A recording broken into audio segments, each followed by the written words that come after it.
Okay, thanks everyone for coming. Today's talk is going to be on inflammation and inflammatory markers and how we use them in an infectious disease decision making.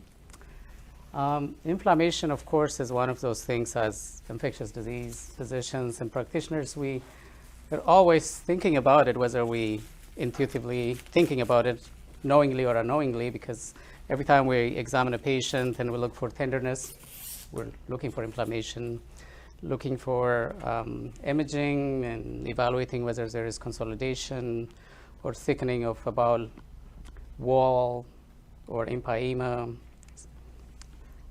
Those are all related somehow to inflammation.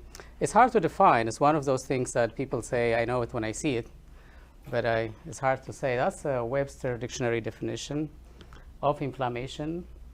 But perhaps the oldest and probably the most descriptive explanation or definition of the inflammation was given by this gentleman, Aulus Celsus, from a long time ago. This is a different Celsus. It's not the one that describes the temperature scale. This gentleman apparently was an encyclopedist, and he was a medical writer, and he wrote this book called On Medicine or De Medicina. And he was, at least it was ascribed to him that he was the first to describe what we today know as the cardinal signs of inflammation: the calor, rubor, dolor, tumor, and functiolisa, or loss of function. And then inflammation is associated with an acute phase reaction. And that is, again, another not very clearly defined term, but we intuitively think about it all the time, every time we assess patients. The acute phase generally refers to a series of changes that happen in the body. Some are pathological, some are physiological.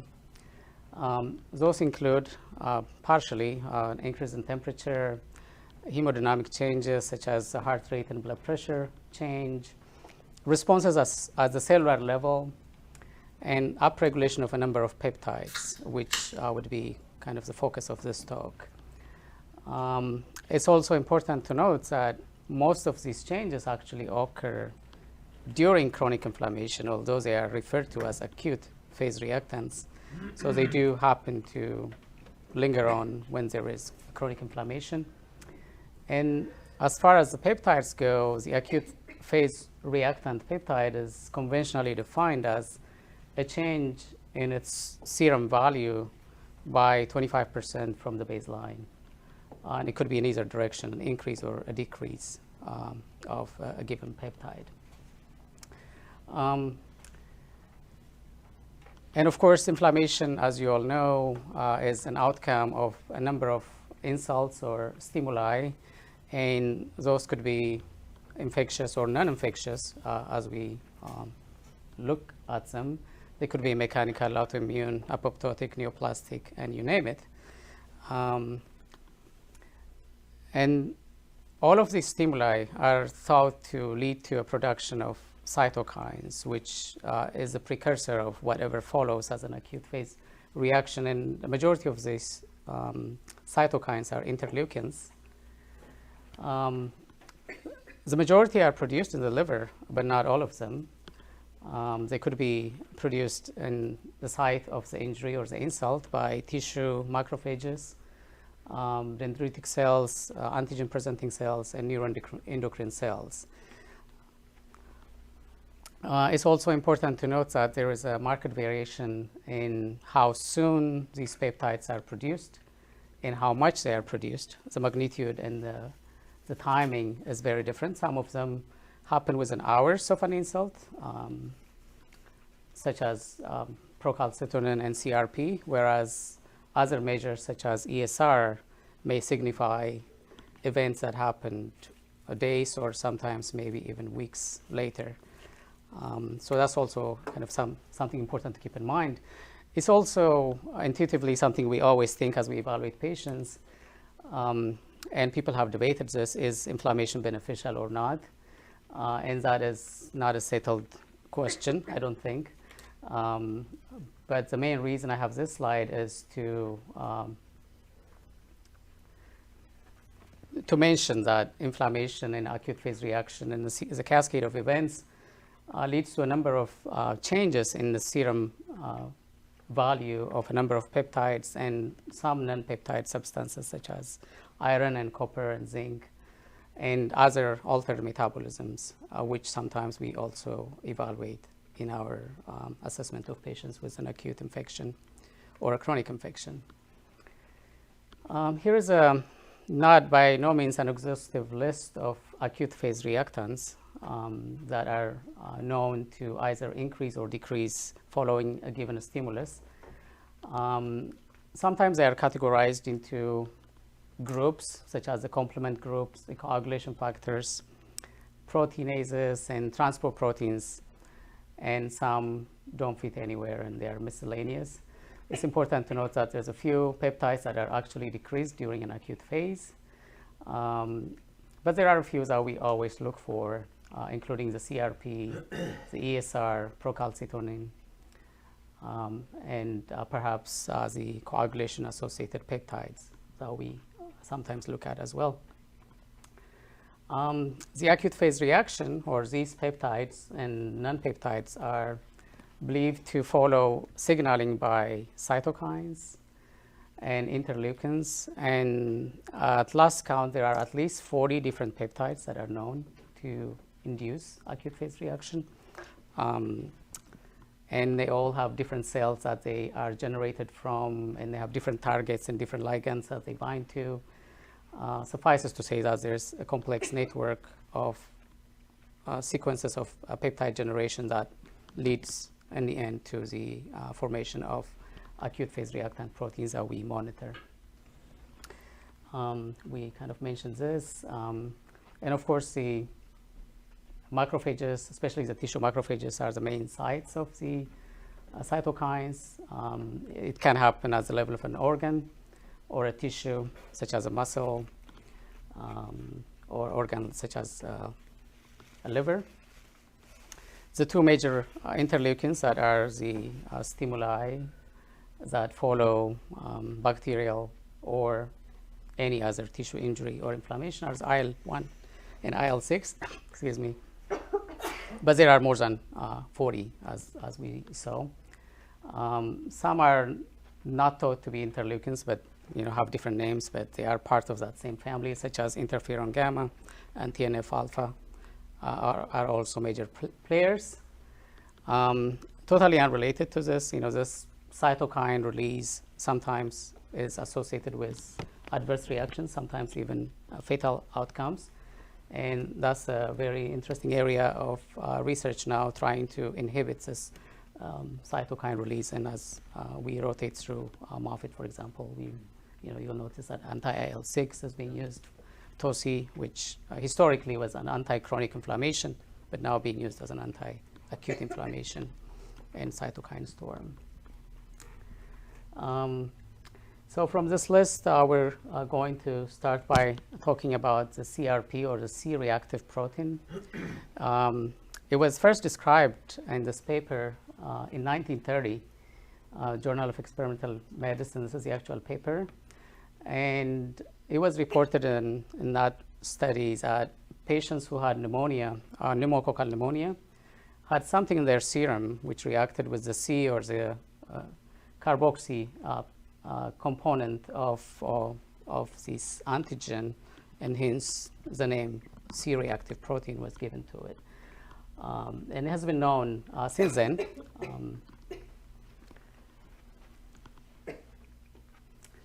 The C-reactive protein is a pentamer. Although it's a single peptide, the molecule itself actually aggregates itself into its quaternary structure as a series of 5 peptides in one. A pentamer is a family of many other peptides that have such conformation, known as pentraxins. It is a family of the pathogen-associated molecular pattern recognition receptor, or PAMPR, sometimes referred to as. It interacts with phosphocholine of cell membranes, mainly bacterial, but also of human cells. And the ultimate result is believed to be that it promotes phagocytosis. And that might be the main function why it is released. So that bacterial debris and cellular debris will be cleared off the site of an insult, injury, and inflammation. It's mainly synthesized in the liver. The CRP that we measure is actually derived in the liver. It's mainly in response to IL-6 and IL-1, TNF-alpha, from tissue macrophages. Non-hepatic production has also been described. It does have a rapid rise. Experimentally, if you induce or inject bacterial components, you can actually see elevation of CRP within 2 hours. It is a very short-lived peptide, less than a day, about 18 hours.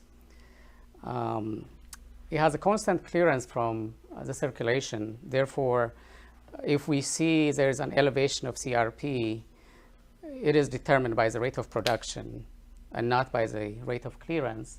Therefore, the rate of production is intuitively believed to be associated with the degree of a stimulus that is present. So rising CRP, therefore, may signify an ongoing process of some sort, either inflammatory, infectious, of course, which would be in our case. It's relatively easy to measure, and therefore is in rather widespread use. And of course, the production can be inhibited in people that have liver failure, and when there is an increased interferon production, for example, concomitant viral infection.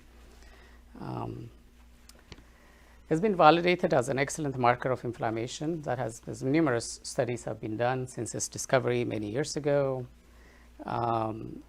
And we mentioned already that the degree of rise is concomitant with the intensity of the stimulus that is present. Mentioned this interferon alpha story. There is some exception to this rule that you have an acute inflammation, therefore you have an elevated CRP. And an important exception to that rule is SLE, believed to be again related to interferon production. And unless SLE patients have serositis or involvement of a membrane, CRP level may not be elevated despite presence of inflammation.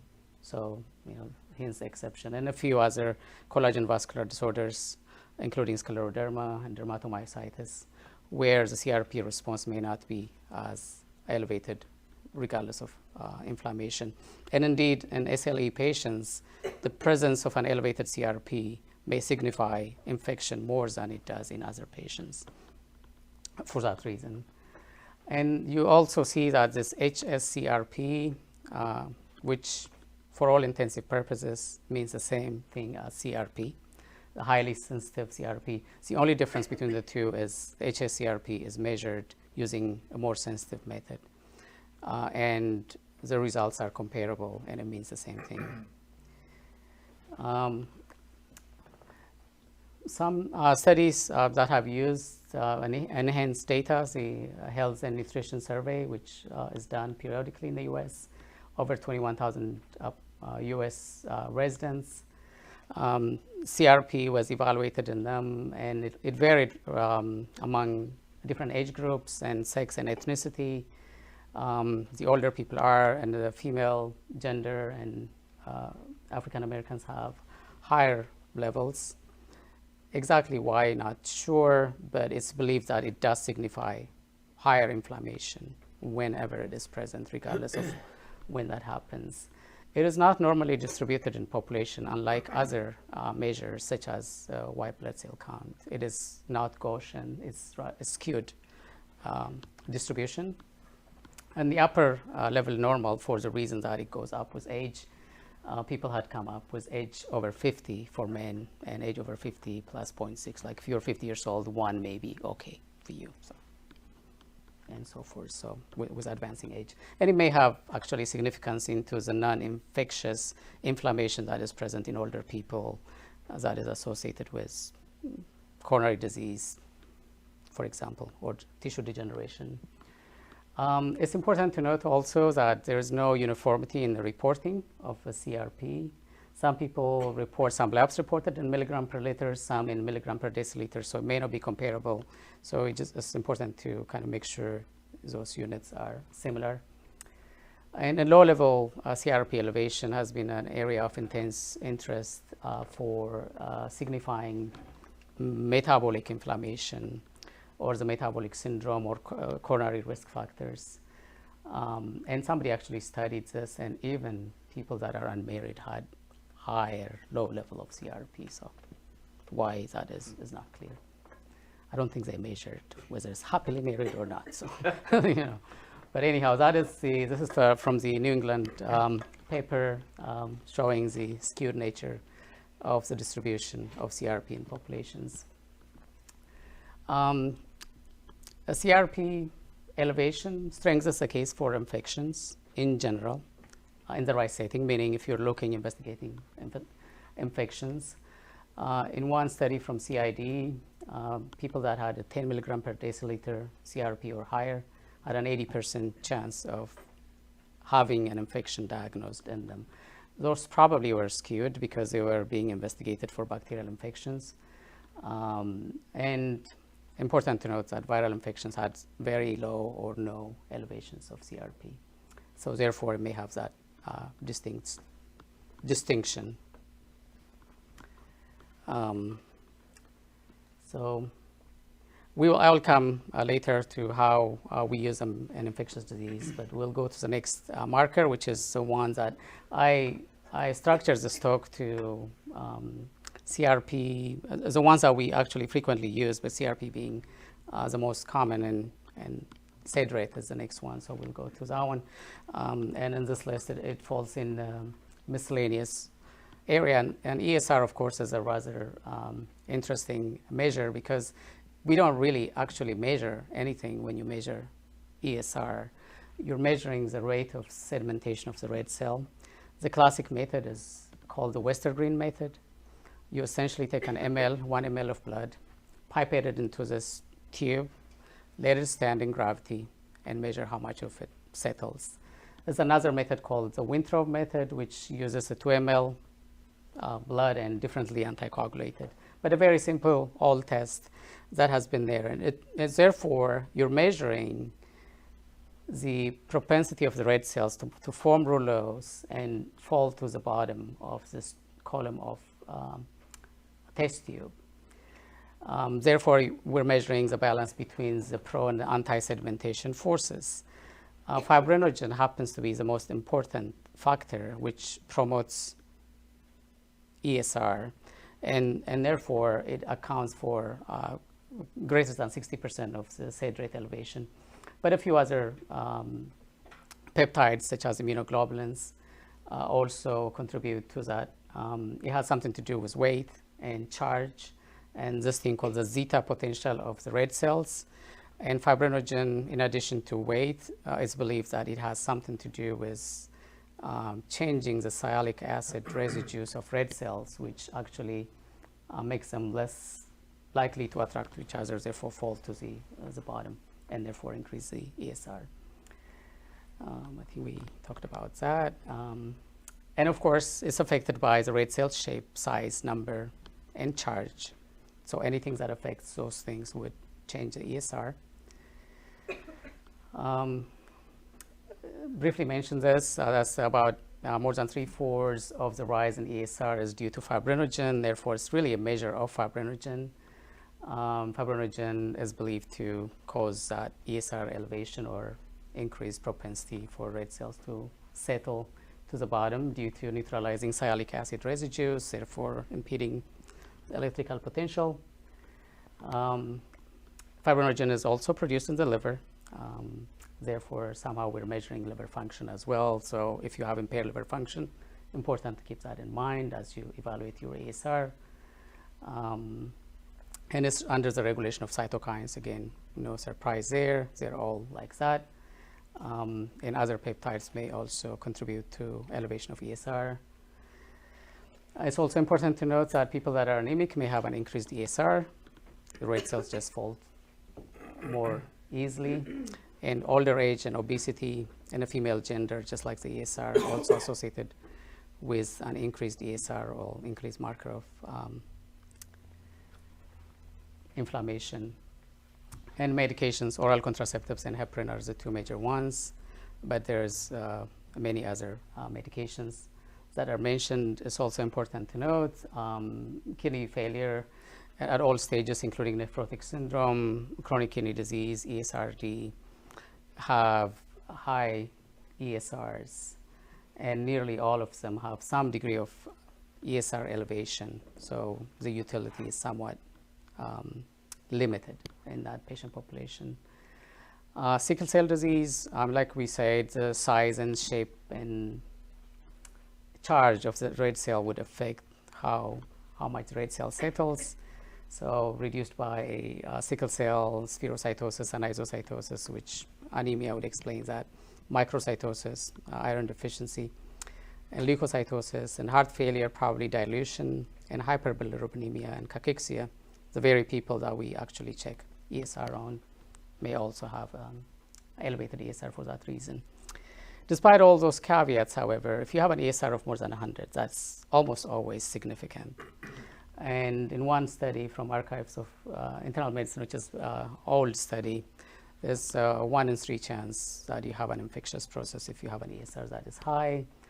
The infections that were mentioned mainly were those ones you see in the slide: TB, endocarditis, some deep-seated abscess and osteo, I should say osteo, not oteo, and a neoplastic process or some rheumatologic disorders.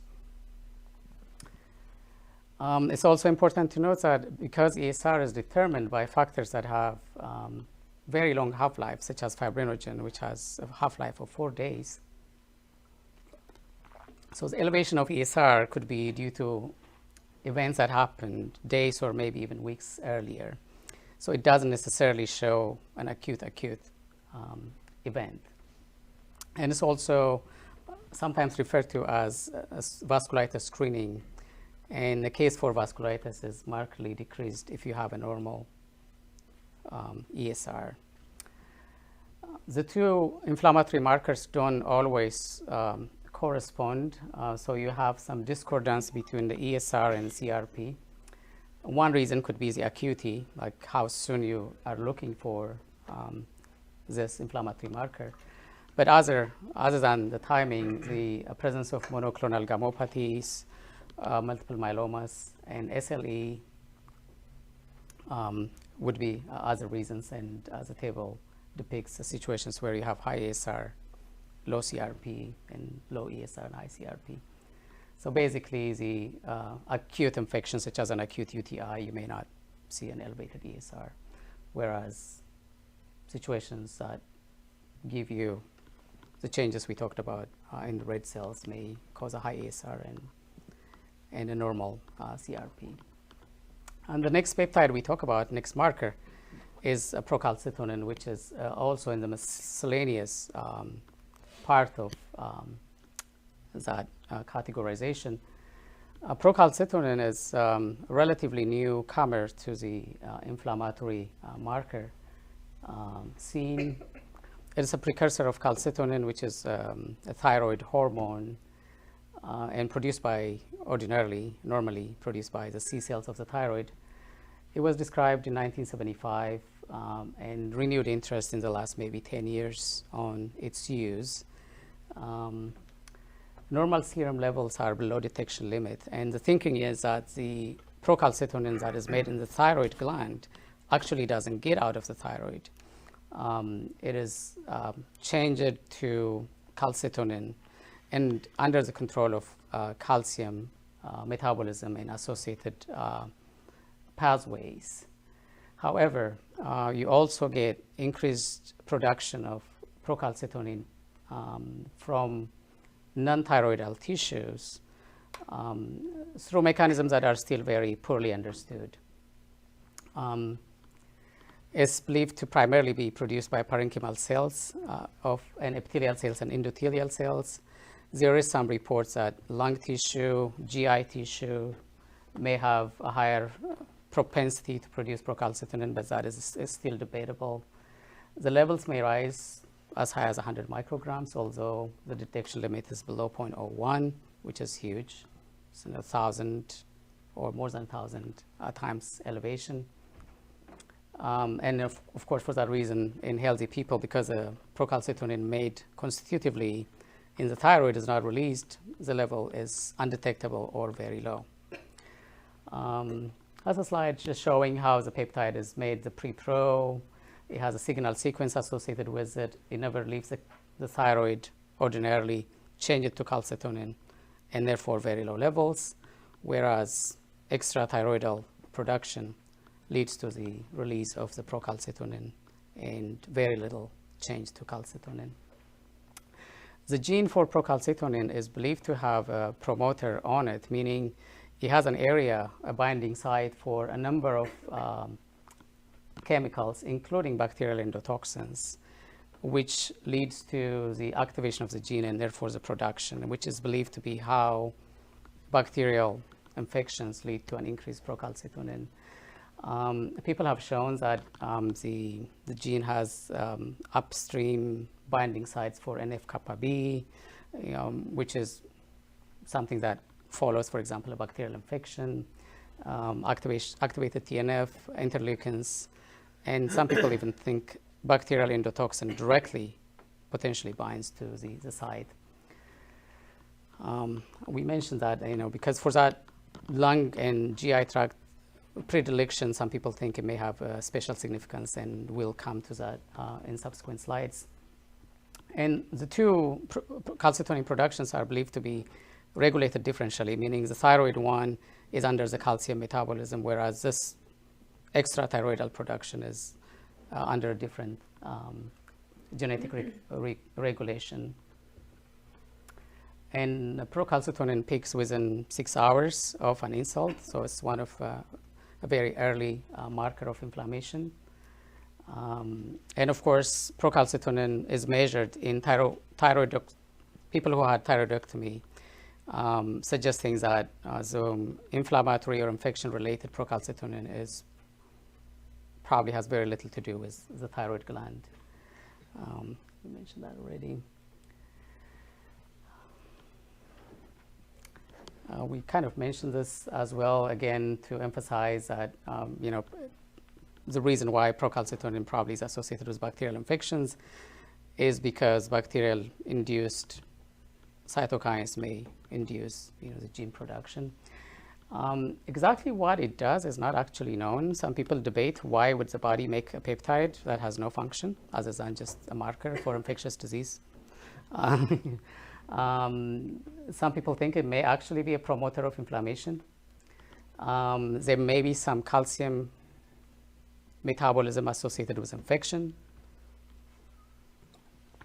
pain signaling, and nitrous oxide signaling, which also has something to do with pain itself and oxidation. And people that have acute, that are confirmed to have infection, a higher level is associated with a worse outcome. Therefore, people think maybe it has something to do, something other than just being a marker. It may have something to do with other metabolic pathways that are yet unknown.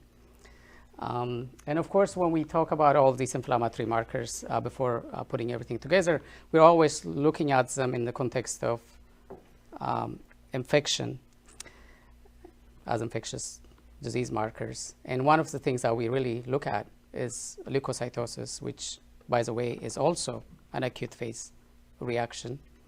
And most of the leukocytosis that we evaluate is believed to be due to neutrophilia, but it could be due to other components of the cells. It could be due to lymphocytosis, eosinophilia.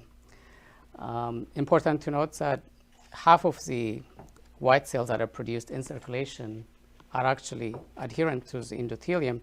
Therefore, factors that demarginate these cells from the endothelium would lead to neutrophilia and leukocytosis. And of course, an increased white blood cell count, therefore, could be either due to amyloid production or a demargination from the circulation.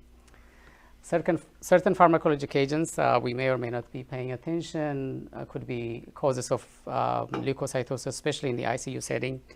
Catecholamines, for example, on either it is endogenous or exogenously administered, leading to demargination. We typically think about steroids, which primarily are believed to actually lead to increased production in the bone marrow rather than demargination, although that was kind of, the main things that we thought before. And of course, all of this, just like the other inflammatory markers, is under cytokine control from the same. And it's important to also note that the white count of the neutrophils actually lasts only about 10 hours in the circulation. Therefore, when you see rising levels, it would mean that you have an increased production because they don't survive more than, some people actually say 6 hours. So, and then of course we have the idea of the shift to the left, and it was interesting for me when I researched this. People say nobody actually knows where that came from.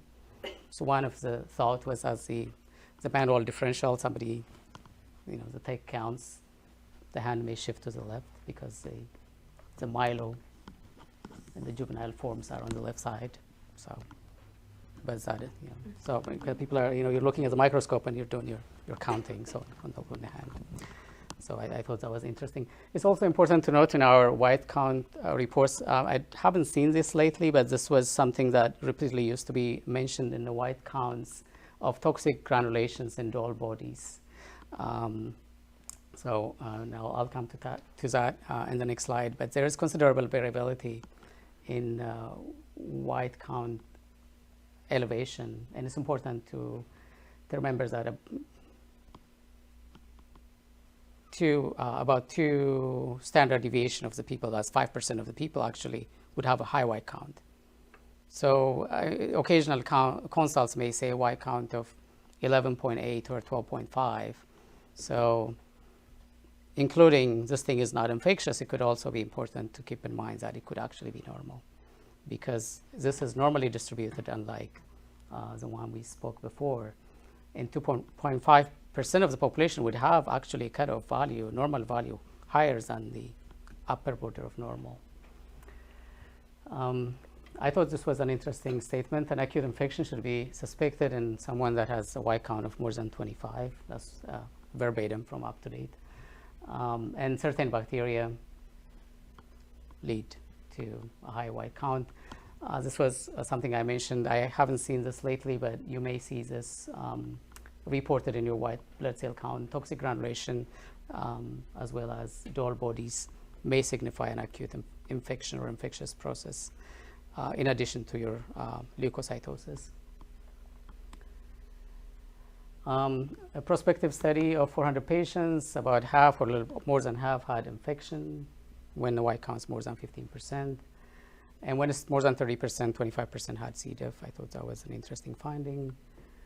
And then, of course, other causes of leukocytosis, which we always look at for, include medications, but physiological stress was mentioned in there as well, which I'm not sure that would be such a high percentage, 38%.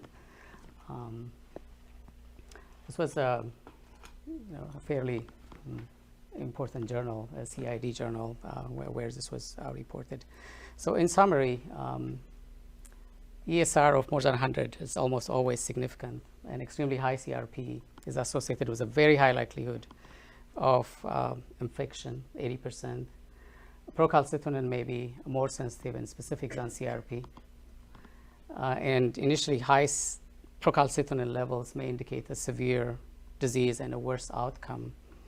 And then, of course, we always think, how do we put this together? What does it mean to us when we evaluate a patient? So I chose to have a few selected disease entities and see how this all fits into that picture. And one of the most common is skin structure infections. And ESR and CRP on admission may predict severity and longer hospitalization. This was from Journal of Infections. This has been validated actually in subsequent studies as well.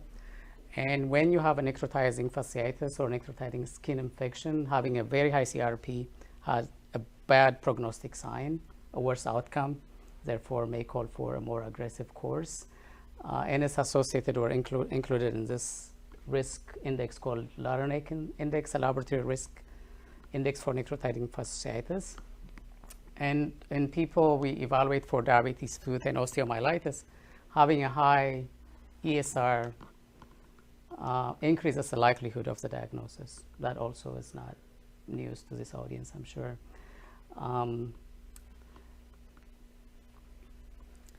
And then in cases of spondylodiscitis, ESR elevation was found in more than 90% of cases.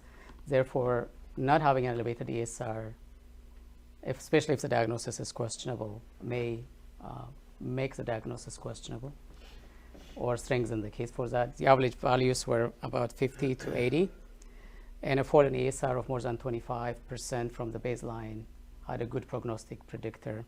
And the CRP levels were measured at the end of the study in this particular study from 2010, and they corresponded with a successful treatment and absence of recurrence, so which is something we typically do as well. Prosthetic joint infection, CRP and ESR may actually be elevated due to the surgery itself, so that's important to keep. So early on, it may be difficult to differentiate or use these inflammatory markers. Interestingly, IL-6 measurement itself in the serum and in the joint fluid supposedly had a better diagnostic accuracy compared to CRP for prosthetic joint infections, but measurement is difficult for IL-6 and it's not routinely available. And the presence of a normal ESR or CRP was a reliable predictor of the absence of a prosthetic joint infection, at least according to those studies. In sepsis, there was a pooled analysis of median procalcitonin level of 1.1, which had close to 80% sensitivity and specificity in predicting sepsis.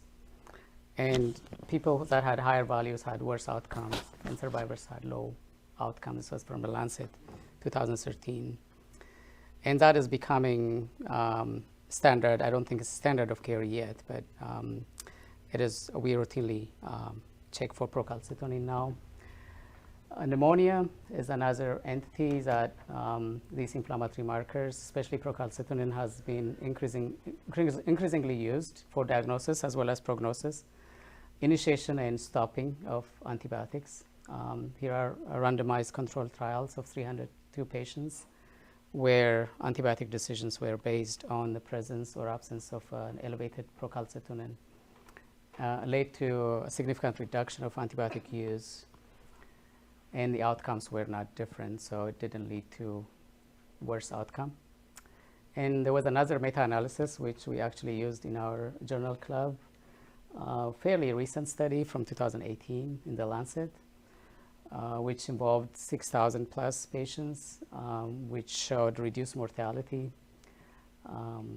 when procalcitonin was used for antibiotic decisions. And FDA had actually approved about a year ago the use of procalcitonin for treatment or antibiotic decision support in respiratory tract infection, both upper and lower, although I don't think it's in very widespread use yet. Endocarditis, if you have elevated CRP after a week of therapy, the clinical outcomes tended to be worse. And initial values that are higher than 0.5 also predicted a worse outcome, including valve abscesses and perforations and mortality. So again, this is the other summary. I guess I said summary already. So the CRP, ESR, and procalcitonin continue to have a very important role in infectious disease diagnostics and prognostics. They have to be used in the context and together with the other clinical data. There are newer and more sensitive and potentially more specific markers that are being investigated and likely to come to clinical practice in the near future. And I have just a sample of some that are potentially in the horizon, including IL-6, if the measurement can be standardized, possibly IL-8, 27, and TNF-alpha itself. Serum amyloid A or SAA probably has the highest potential, I think. It's very similar to CRP, but maybe even more sensitive and rise quicker, and it may be more specific, but measurements have not been standardized. There's pentraxin 3, which is similar to CRP, like it's a pathogen-associated molecular pattern recognition receptor. It might have significance in prognosticating sepsis. Interferon gamma inducible protein 10 or IP10 may have some value in deciding whether there is a viral infection, especially in some patient populations, such as Moffitt, for example, in cancer patients. Toll-like receptor 2 and CD64 is upregulated in viral bacterial infections. Potentially could become a clinical tool in the future. There's another peptide called TREM1 or triggering receptor expressed on myeloid cells.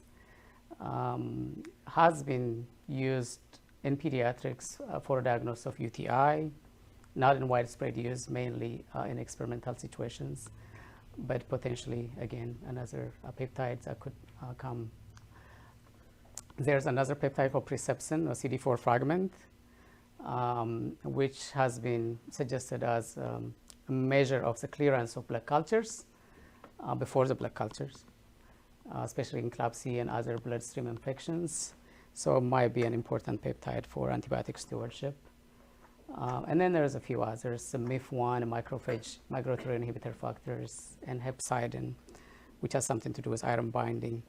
So all of these are, at this point, experimental, but potentially coming to market in the future. And here are the references, and thank you for listening.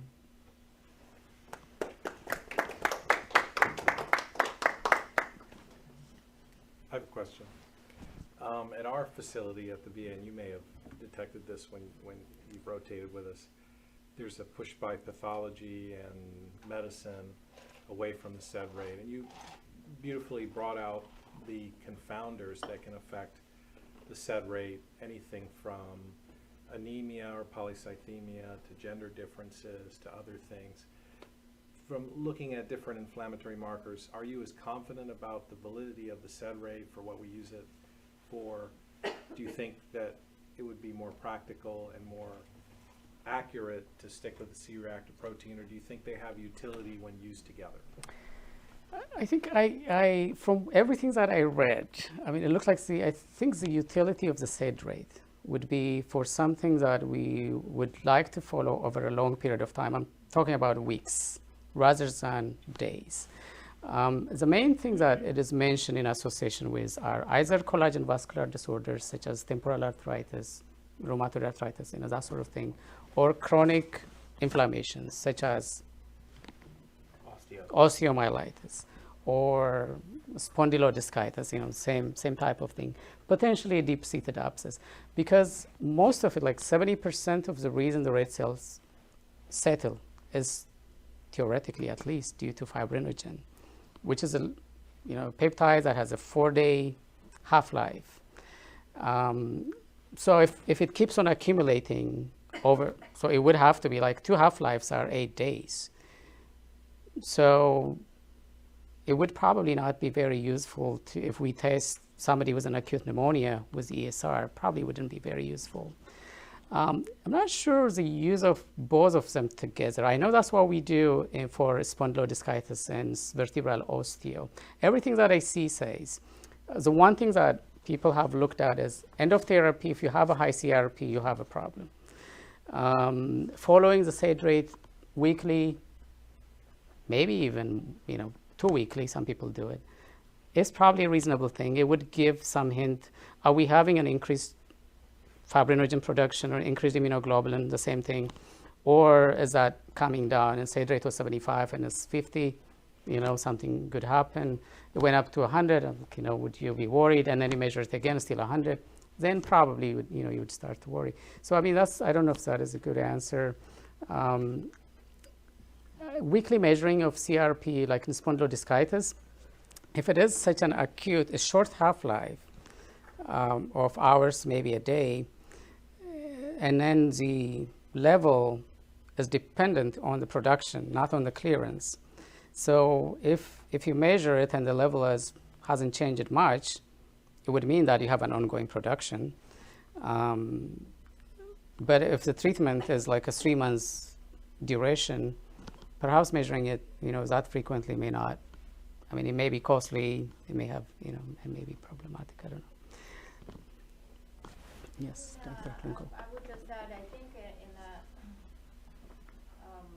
following those patients with osteoarthritis, it might be useful to check both, because remember, your CRP starts going down before your ESR does. So if you see this positive trend that your CRP is coming down, I think it would give you some reassurance.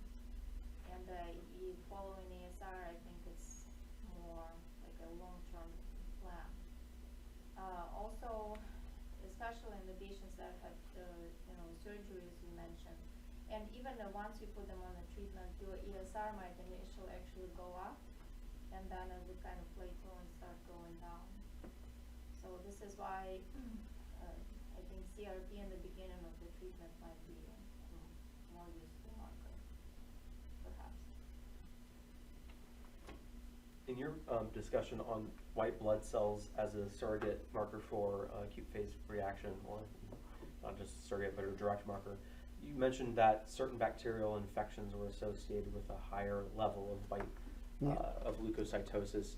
One of them you said was the Clostridial infections. One you said was strep pneumo. I can't remember the third one, maybe staph or something. The staph was in there too. Staph. Clostridium, obviously. Yeah, Clostridium definitely. Yeah. Is that, staph. Is that due to toxin? Is that toxin-mediated increases in leukocytes, or why those bacteria in general? Do we know? Yeah, I think so all of these elevations of acute phase reaction, including the leukocytosis and neutrophilia, are under cytokine control, right? So the thinking is, if you have more cytokine release, then you probably have a more response, a pronounced response. They probably work through the same mechanism like procalcitonin, where you have a promoter of the gene that has to be turned on. Therefore, you have something is driving it. I mean, I don't think we know everything there is to know about it. But the thinking is, if you have a higher, some of the bacteria probably have more of this particular molecule that would be the promoter of the gene. Therefore, they drive, So that's, I mean, for example, Clostridium difficile, in fact, they say even in the absence of diarrhea, if you have close to 1/3 of the people that had a white count of 30 or 30,000 or more had C. diff eventually, at least in that one study. So, I mean, we have seen that even in practice. Sometimes you just see the white count is driven up, you don't have diarrhea, and eventually, so we always, of course, are in tune and check for C. diff, if diarrhea. Right. Gotcha. Actually, a comment. A lot of cardiology literature is on CRP and relation with CAD. Have looked at it at depth and still wondering. And even there was attempt to use statins for that chronic inflammation. But that's something else other than IDPodcasts that people look at.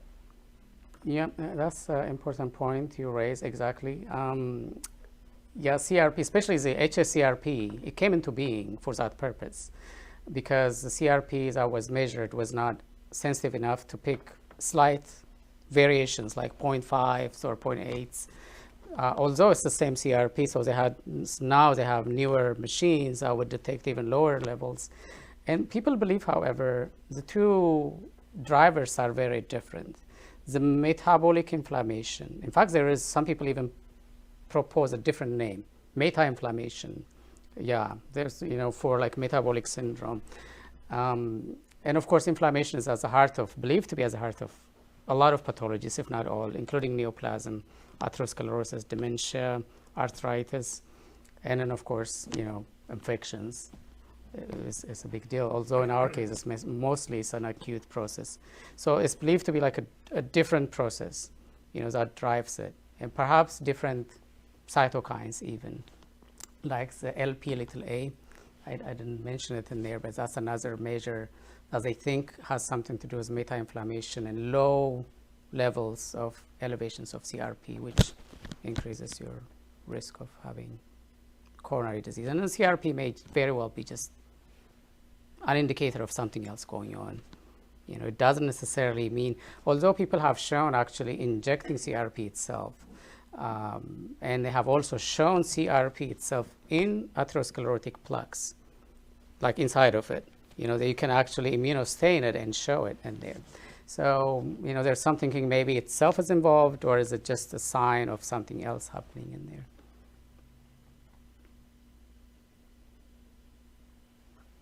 Okay. Just one more comment about procalcitonin. As you mentioned, it could be normal in the settings of viral infections. The other two to keep in mind would be fungal infections or typical infections such as mycobacteria that would not give you elevated procalcitonin.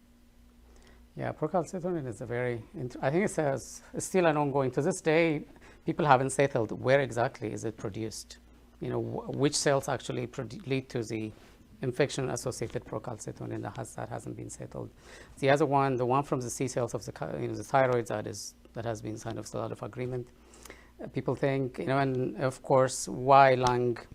Why is like FDA even approved it only for lung-associated infection, whether it's upper or lower tract infections? Even that is questionable, although some people think maybe it's a lung. Indigenous macrophages may have more propensity to produce it, but that hasn't been settled yet. I guess if you think about it, one of the major utilities of inflammatory markers is not any one measurement, but the trend. And so I always try to get that feeling in my patients, which way is the inflammatory marker heading?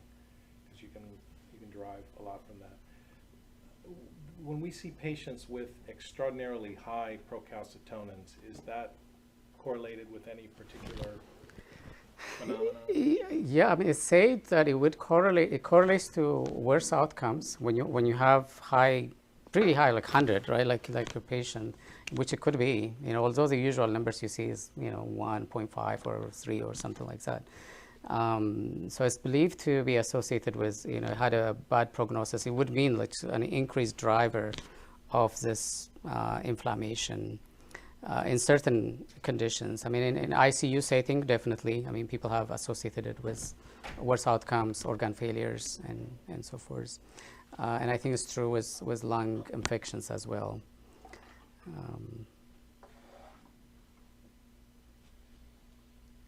Any other questions? Thank you. Thank you.